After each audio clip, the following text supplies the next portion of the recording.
পৃথিবীর কোন পুরুষ তিনি আল্লাহর খাতায় ভালো এটা তার নাম লেখাতে হলে, আল্লাহর কাছে ভালো প্রমাণ হতে হলে তার স্ত্রীর কাছে তিনি ভালো এই সার্টিফিকেট নিতে হবে। সার্টিফিকেট নেওয়া বলতে কাগজে সার্টিফিকেট না।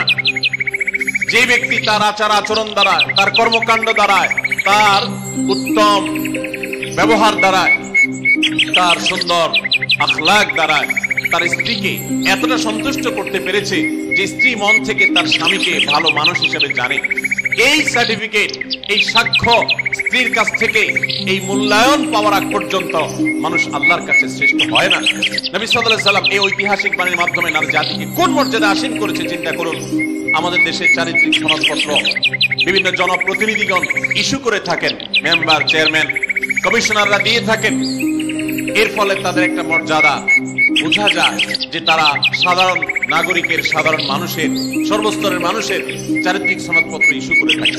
সমস্ত পুরুষদের চারিত্রিক সনদপত্র ইস্যু করার অধিকার নারীদের হাতে দিয়েছেন, স্ত্রীদের হাতে দিয়েছেন। স্ত্রী যদি বলে যে আমার স্বামী, তার আচার আচরণ, ব্যবহার, তার কর্মকাণ্ড সবকিছু মিলিয়ে তিনি একজন ভালো মানুষ, এটি আমি বলতে পারি, এটা যদি মন থেকে কোনো নারী তার স্বামী সম্পর্কে সাক্ষ্য দেন, তাহলে আল্লাহর কাছে তিনি অত্যন্ত মর্যাদাবান মানুষের প্রমাণিত হন। সমাজ উপস্থিতি, এখান থেকে মায়ের জাতি, নারী জাতির প্রতি ইসলাম যে মর্যাদা দিয়েছে সেটা দিনের আলোর মতো পরিষ্কার হয়ে যায়।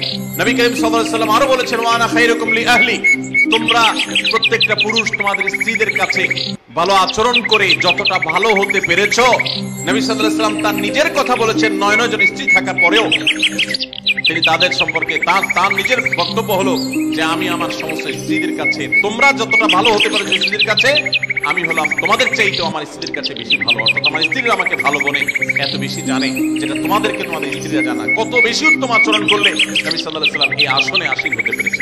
ভাইরা আমার, কতটা আস্থা থাকলে এইভাবে বলা যায়। তো এখান থেকে নারী জাতির মর্যাদা পরিষ্কার বোঝা যায় যে পুরুষদের শ্রেষ্ঠত্ব এবং তাদের মর্যাদা, তাদের মূল্যায়ন, এটা আল্লাহ তাআলা নারীদের উপরে ন্যস্ত করেছেন। নাম্বার 6, আমাদের প্রিয় নবী সাল্লাল্লাহু আলাইহি সাল্লাম নারীদেরকে অনেক বেশি পছন্দ করতেন, ভালোবাসতেন, শ্রদ্ধা করতেন।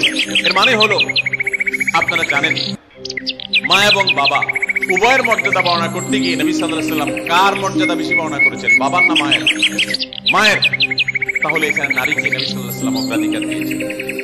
এবং নবী সাল্লাল্লাহু আলাইহি সাল্লামের কাছে যখন সাহাবী জিজ্ঞাসা করেছেন, ইয়া রাসূলুল্লাহ আবাররু মান, আমি কার সাথে বেশি সদাচরণ করব? নবী সাল্লাল্লাহু আলাইহি সাল্লাম বলেছেন, উম্মাক, তোমার মায়ের সাথে। এরপরে আবার সাহাবী জিজ্ঞাসা করলেন, এরপর? তিনি বলেছেন, এরপরও তোমার মায়ের সাথে। এরপর জিজ্ঞাসা করলেন আবারও সাহাবী, বুঝলাম, এরপর কার সাথে করব? নবী সাল্লাল্লাহু আলাইহি সাল্লাম বলেন, এবারও বলেন তোমার মায়ের সাথে।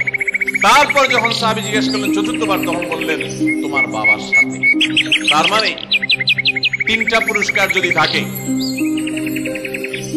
Gold medal,